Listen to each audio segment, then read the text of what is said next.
ketika kemudian kita ingin menerbitkan ke jurnal yang sesuai, iya, jadi minimal ya ketika kita ke Sinta 3 ya harus Sinta 3. Ya, jangan sampai kita mau terbit di Sinta 3, tapi referensinya di Sinta 5, bahkan kemudian tidak tersintakan. Itu ya. Ya, tidak tersintakan. Ini kan jadi editor jurnalnya nanti, wah ini nanti kualitas jurnal saya rendah dong. Karena saya jurnal 3 tapi referensinya kok jurnal 5. Nah, kira-kira seperti itu ya. Oleh karena itu, ya paling tidak sepadan. Ya. Jadi paling tidak sepadan. Oke ya, jadi paling tidak sepadan ketika kemudian kita itu mau menerbitkan di jurnal apa. Ya, nah salah satu di antaranya agar supaya kita tidak mengulang kembali, ya, supaya kita tidak mengulang kembali, otomatis ketika kita mau mengambil, ya, kita kembali lagi ya, kita kembali lagi ke sini. Nah, kita harus melihat terlebih dahulu aja dulu ya, melihat terlebih dahulu ya Sinta berapanya, sehingga kita tidak kembali lagi mengulang ya, atau apalagi merevisi ataupun mendelete. Jadi pada saat kemudian kita menyusun yang pertama ya, yang menyusun yang pertama ini, yang menyusunnya paling mudahnya adalah kita harus menentukan atau mencari dulu tema-tema yang pas untuk kita teliti ya. Nah, ini kembali lagi ke sini ya. Jadi kita harus kembali lagi ke sini, ke Google-nya ya. Daripada kemudian nanti kita berantakan lah, kira-kira seperti itu lagi menulis dari awal. Lebih baik kita kembali ke sini ya. Di sini ada sheet atau dikutip oleh. Nah, di sini kita menentukan 3 kata kunci deh.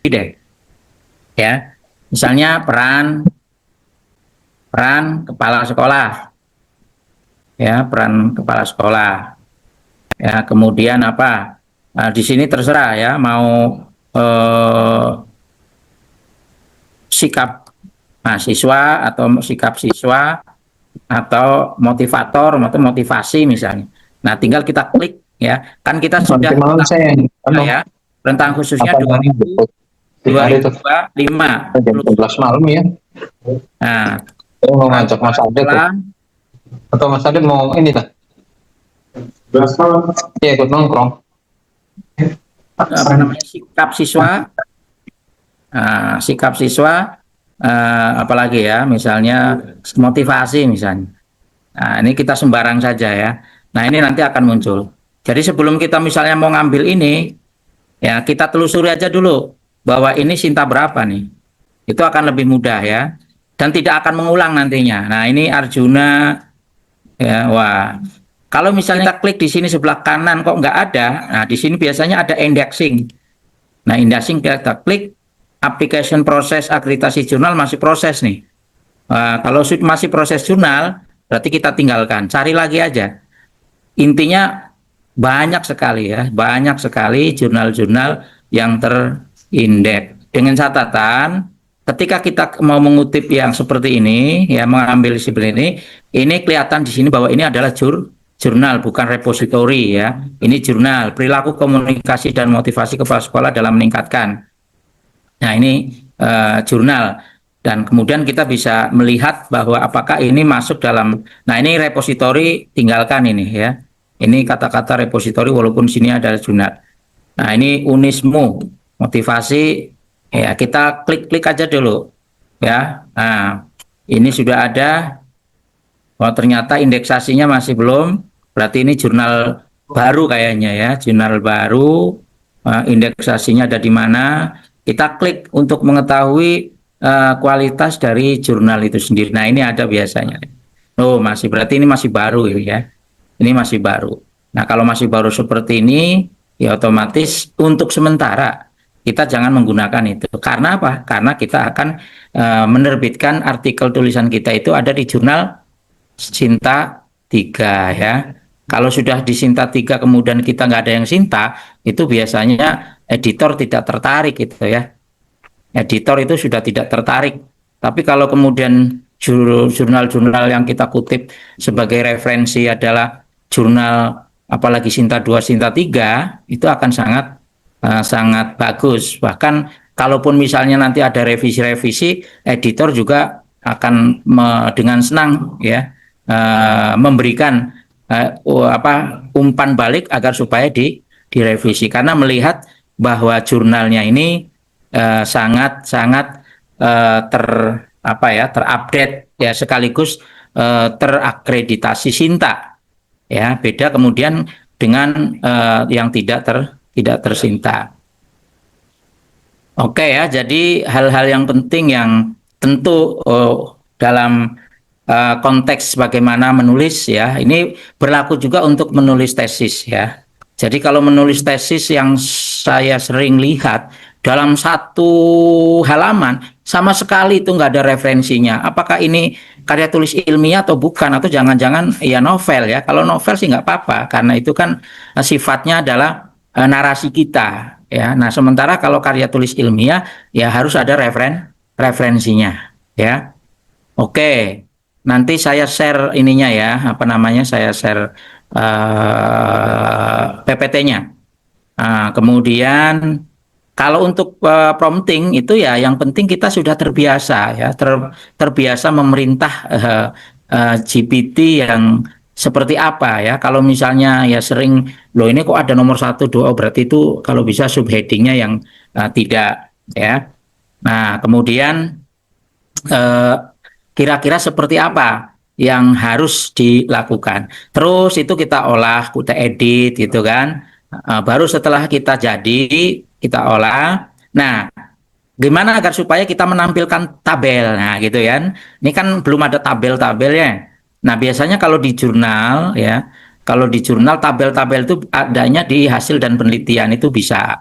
Atau misalnya di pendahuluan ini juga kita bisa gunakan tabel. Nah, cara mencari tabelnya tentunya juga kita harus menggunakan website ya. Tabel yang kita ingin cari itu apa ya, tinggal perintahkan saja gambar atau misalnya data siswa ini dan sebagainya, nanti dengan sendirinya. Maka kemudian kita screenshot, kita masukkan di situ ya. Nah, jadi sekali lagi betul bahwa kalau kita mau menerbitkan di jurnal Sinta 3, maka minimal referensi dari Sinta 3 ya. Oke. Mohon maaf Prof, apa bedanya antara jurnal dan repositori? Kalau repositori kan perpustakaan ya. Kalau repositori kan perpustakaan. Jadi agar supaya tidak terlalu kita mengklik-kliknya, sebetulnya bisa saja, tapi kan itu nanti klik bagaimana kemudian jurnal itu tersitas atau terindeks Sintanya itu jauh. Tapi kalau langsung ke jurnalnya itu kan kita langsung ya. Jadi bukan apa-apa, agar supaya kita tidak banyak mengklik ya. Nah, karena kita lagi-lagi ya sepengetahuan saya yang memang sering menggunakan itu terindeks plagiasinya sedikit ya, bahkan bisa 0%, 7% gitu ya. Nah, untuk Turnitin untuk S2 itu kalau saya baca di pedoman akademik itu antara 20% ya, itu masih diakomodir. Kalau untuk S3 malah 15%. Kalau untuk jurnal Scopus ya minimal kurang dari 10%. Kalau untuk tesis ya, kalau untuk disertasi tadi 15%, kalau untuk untuk S2 itu 20%, untuk S3 15%. Untuk skripsi itu 25% ya, itu 25%. Jadi kalaupun misalnya plagiasinya terlihat itu 25% bagi skripsi, no problem, masih ditolerir ya. Nah, oleh karena itu sekali lagi ya ini dalam rangka untuk ya percepatan dan sekaligus meminimalisir plagiarisme ya, plagiarisme. Jadi agar supaya kita terhindar dari Jadi plagiarisme sebetulnya itu kan tergantung kepada batasan ya. Batasannya untuk Scopus misalnya 5% ya, kita ikuti 5%. Bisakah dengan pakai GPT itu lebih dari atau kurang dari 5%? Oh bisa saja, sangat bisa ya. Ya ini pengalaman juga kan seringkali ya apa yang diperintahkan dari batas Turnitin itu bisa terakomodir ya, jadi tidak terkena. Jadi bukan berarti 0% apalagi dengan narasi kita tanpa referensi, wah itu hebat atau tidak. Karena apa? Ya pengalaman dalam kajian ilmiah di bidang hadis itu kan kola hadasana itu kan referensi sebetulnya ya. Dan karya ilmiah modern sebetulnya kan niru dari sanad-sanad hadis yang kola hadasanaan dan seterusnya, dan itu ditiru. Cuman peniruan dalam gaya modern itu menggunakannya body note atau footnote atau in note ya. Nah biasanya kalau di saya di ekonomi itu menggunakan body note karena apa? Karena lagi-lagi dalam eh, penerbitan artikel jurnal internasional ya bereputasi itu biasanya juga menggunakannya body note.